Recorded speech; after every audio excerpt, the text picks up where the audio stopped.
Graça e paz, amados e amadas, chegamos em Levítico 5 e aqui nós temos o sacrifício ou a oferta pelos pecados ocultos ou pecados por ignorância, o sacrifício ou oferta de reparação. E nós vamos ver que logo aqui no versículo 1 ele é bem explicativo, veja só. Se alguém pecar porque havendo sido convocado como testemunha de algo que observou, ou de que veio a tomar conhecimento e não declarou o que de fato sabia, então será culpado e merecerá castigo. É bem claro, né? Aqui está dizendo, fale a verdade, não omita. Omitir também é pecado, é um erro. Então, quando alguém fosse depor como testemunha de um crime, ela tinha que realmente relatar o que tinha acontecido. Se ela assim não o fizesse, ela seria culpada e mereceria castigo. Nós estamos vendo aqui no livro de Levítico que o Senhor aqui estabelecendo a leis para o povo viver segundo o coração de Deus. Então nós estamos vendo leis referentes ao povo junto a Deus e também ao povo do relacionamento entre si. E agora no versículo 2 e versículo 3, nós vamos ver sobre categorias de parte de limpo e impuro. Vamos dar uma olhada. Se alguém ainda por descuido vier a tocar em qualquer coisa considerada impura, como por exemplo, um corpo morto de um animal impuro, seja esse animal selvagem ou doméstico, ou ainda um animal que se arraste pelo chão, então essa pessoa se tornará impura também e será culpada. Olha que interessante. O versículo 3. Se alguém ainda sem querer tocar a impureza humana, qualquer que seja cujo contato seja considerado impuro, mesmo que não tenha consciência disso, assim que tomar consciência do que fez, se tornará impuro e será culpado. Então, no versículo 2, nós vemos tocar num animal impuro. E no versículo 3, nós vemos tocar em impurezas humanas. No Antigo Testamento, tudo pertencia a uma categoria de limpo e impuro. Então, nós temos os animais que eram considerados puros e impuros. E quando se tocava em algo que era considerado imundo, tornava-se também impuro, mesmo que a pessoa não soubesse. Pessoas também que tocavam em contato com aqui a gente viu o corpo morto ou pelo escoamento de fluxos corporais, também comer alimentos proibidos ou tocar numa pessoa com lepra. E também quando fala de fluxos corporais, nós podemos falar do fluxo sanguíneo da mulher, da parte que a gente fala do fluxo da menstruação. Por quê? O óvulo foi feito para ser fecundado e gerar vida. Quando ele não é fecundado e gera vida, existe o quê? O fluxo menstrual. Então, ali houve o escoamento da vida. Veja só, quando se fala nesses dois versículos sobre tocar em coisas imundas e impuras, e em fluxo, na lepra, em corpos mortos, está falando tudo daquilo que não é vida. O princípio que nós temos aqui é que o Senhor deseja que sempre nós toquemos aonde? Na vida. O Senhor, Ele preserva nós para nós tocarmos na vida. E quem é vida hoje? Vida em abundância. Quem veio para nos dar vida? O próprio Senhor Jesus. Então, aqui existe um princípio, que é o quê? O princípio da vida. Então, o Senhor, Ele quer nos trazer saúde espiritual, saúde mental, saúde emocional e saúde física. Por que eu falo física aqui? Porque também tocar nessas coisas poderia trazer doenças. Então, também tem aqui uma consideração, tá? Então, veja só, quando a pessoa tomava consciência que ela tocou em algo, ela também era considerada culpada. Agora, quando nós vemos isso no Novo Testamento, na Nova Aliança, na vinda de Cristo, o que a gente refere? A palavra de Deus também, se você observar profundamente, tem a parte de limpo e impuro. Tem a parte de puro e impuro. E aí, no Novo Testamento, a gente observa que o que contamina o homem é o que sai de dentro, é o que sai do coração do homem. E outra coisa, lá no Sermão da Montanha, em Mateus 5,8, o Senhor diz assim: bem-aventurados limpos, os puros de coração, porque verão a Deus. Então, ser puro de coração envolve uma limpeza interior. O salmista diz assim, lá no Salmo 51:10, cria em mim, ó Deus, um coração puro. E a gente também vê lá no Salmo, acho que é Salmo 24, que ele fala, Senhor, quem comparecerá ao teu tabernáculo, né? Aqueles que têm um coração puro, que não têm vaidade. Então, se nós observarmos os Salmos, Davi se refere muito ao que Deus deseja do homem. Ó Senhor Jesus! E olha, e eu também convido vocês a estarem lendo Marcos 7. Lá em Marcos 7, nós vemos Jesus respondendo aos fariseus e aos escribas da época. Os fariseus e os escribas, eles guardavam rigorosamente a lei, essa lei aqui que nós estamos lendo. E eles questionaram Jesus e falaram assim, por quê? Não andam os seus discípulos de conformidade com a tradição, com a lei, mas os seus discípulos comem com as mãos sem lavar. E aí lá Jesus diz, lá no versículo 15, que o que sai do homem é o que contamina o homem. O que sai do coração é o que contamina o coração. E ele também diz no versículo 6 de Marcos 7, este povo me honra com os lábios, mas o coração está longe de mim. Então, quer dizer, a boca fala, mas não tem nada a ver com um coração limpo, com um coração puro. Então, hoje o Senhor está buscando o que de nós? Um coração limpo, um coração puro. E isso vem ao andar com Cristo, pois Ele é a luz. Conforme nós vamos andando com Ele, a luz vai invadindo e cada dia mais nós vamos ser conforme a imagem e semelhança de Deus, né? E agora, a partir do versículo 4, nós vamos ver o quê? Olha só que interessante, hein? Versículo 4. Se alguém irrefletidamente não pensar, jurar fazer algo bom ou mal, ele não pensa, mas ele jura que vai fazer algo bom ou mal, em qualquer assunto que seja, e ele vai fazer um juramento descuidadamente, ainda que não tenha consciência disso, que ele não sabe que é descuidado, que ele não vai conseguir cumprir, mas quando ele tomar consciência do que fez, ele será culpado. Ó Senhor Jesus, fazer uma promessa de forma precipitada e não avaliar isso, ser imprudente e depois verificar que não pôde cumprir aquilo, também é uma culpa. Hoje vivemos de forma que a palavra das pessoas tem pouca valia, né? As pessoas não se preocupam mais se vão cumprir o que falam. E as pessoas hoje, quando elas se colocam voltadas ao interesse delas, à ideologia, elas colocam o bem delas na frente do bem comum, no bem do seu próximo. A mente do ser humano cada vez está mais cauterizado a perceber os seus erros e a melhorar o relacionamento.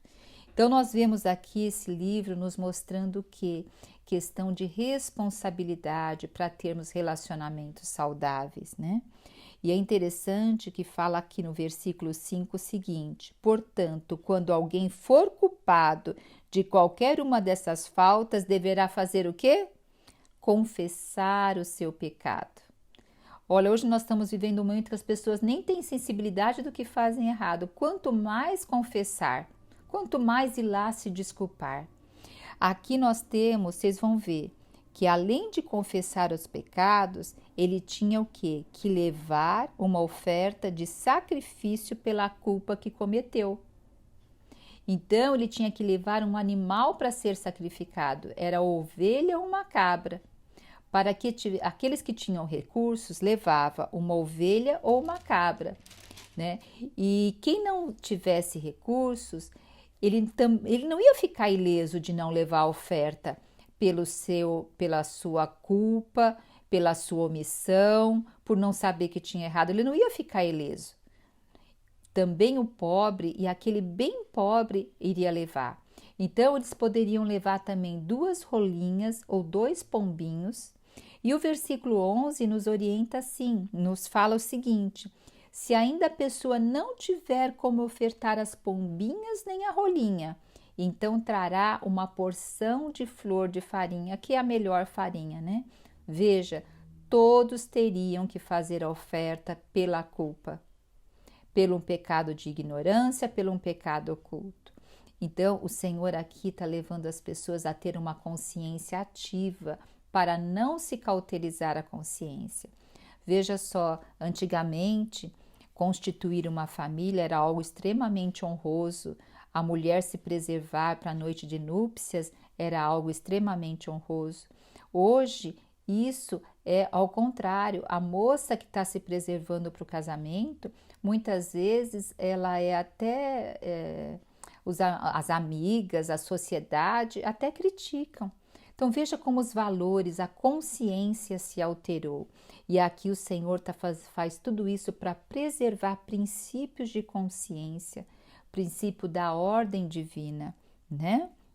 Então, nós vemos que aqui tem o princípio de pedir o perdão, confessar os pecados e o princípio de levar uma oferta quanto ao que cometeu lá, levar uma pombinha, quem não tivesse condições, ou até uma porção de farinha, mas todos teriam que reparar isso na presença do Senhor. Agora veja só, a partir do versículo 14, nós vamos ver um sacrifício de reparação.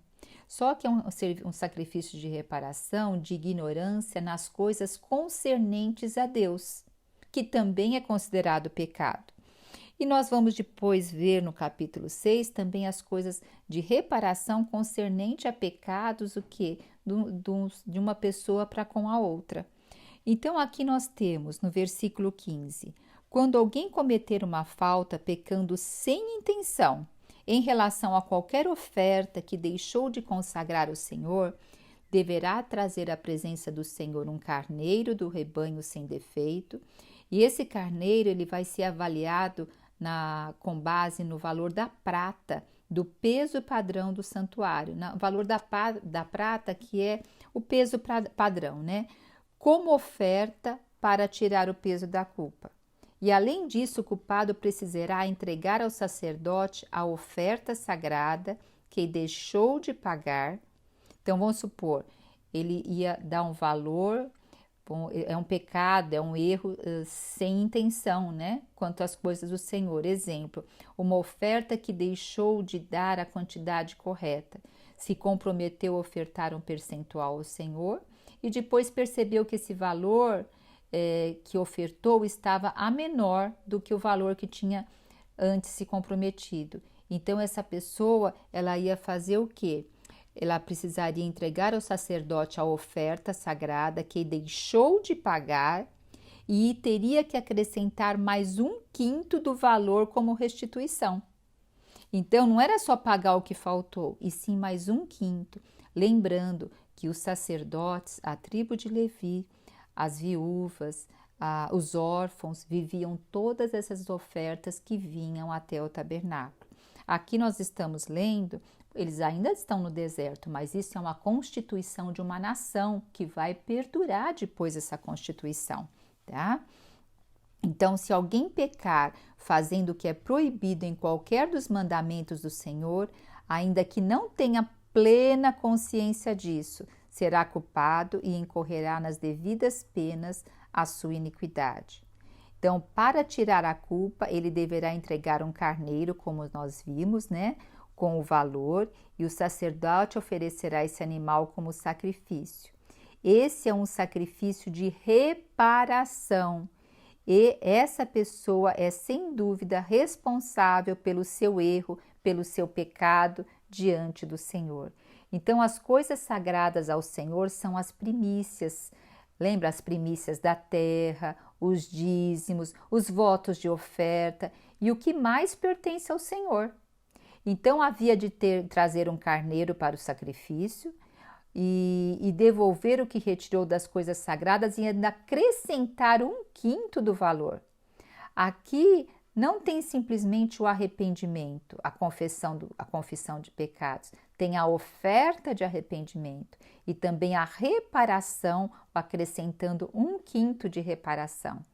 Aqui estamos vendo quanto às coisas sagradas nos capítulos, e nos capítulos seguintes a gente vai ver quanto ao próximo que eu falei para vocês, tá?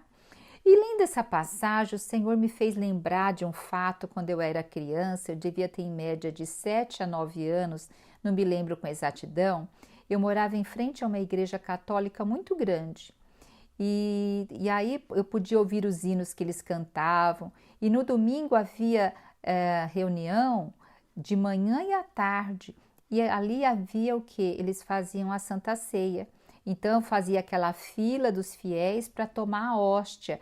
Aí o padre punha aquela, na minha mente de criança eu via aquela rodelinha e o padre pondo na boca dos fiéis. Nossa, e eu ficava sonhando com aquilo, gente. Vocês não fazem ideia. Eu sonhava com a hóstia, né? Que chamava hóstia. Eu acho que é hóstia. Me perdoe se eu estiver falando errado. Eu sonhava com a hóstia e eu ficava assim, nossa, que sabor que deve ser. Aí eu falava, ai, deve ser parecido com sonrisal na época, né? Deve desfazer na boca. E eu tinha muita vontade de saber qual o sabor daquilo. Aí um dia eu entrei na fila para experimentar. Aí eu entrei na fila e conforme foi chegando a minha vez, o Espírito Santo ministrou ao meu coração que aquilo era uma coisa consagrada, sagrada e não era para satisfazer a minha vontade. E que também, se eu experimentasse daquilo, eu seria uma na adoração de ídolos. Dessa forma, gente, eu saí da fila muito constrangida e ao mesmo tempo feliz, pois o Senhor falou claramente ao meu coração. E sabe o que aconteceu? Desde aquele dia eu não tive mais vontade nenhuma de experimentar, nem queria saber sabor, nada disso. O Senhor ministrou ao meu coração mesmo eu sendo criança. Ele me deu discernimento da palavra dele, que aquelas coisas eram concernentes e sagradas e que eu seria uma se eu tomasse daquilo. E isso também me faz lembrar uma outra coisa. Muitas vezes nós levamos um visitante, um convidado na igreja e é bem no dia da ceia do Senhor e nós muitas vezes podemos incorrer no risco de não orientar aquele convidado sobre a participação da ceia. E ele toma a ceia por ignorância. Ele nem entende por que ele está tomando. Porém, aquele que não orientou, ele pecou. Foi um pecado de omissão.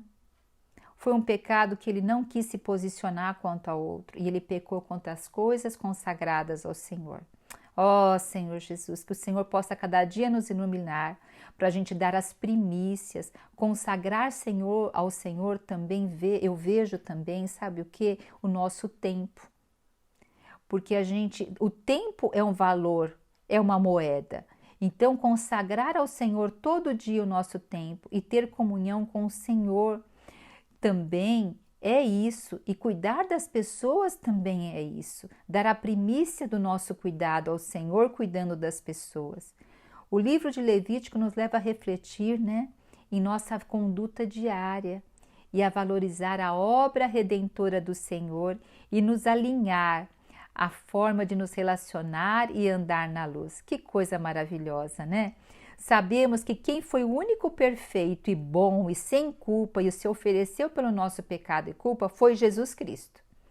Ele fez isso pronto e acabou. Contudo, também sabemos que depois de salvo, nós devemos negar nossa vida da alma, porque a nossa vida da alma, ela quer satisfazer as vontades dela.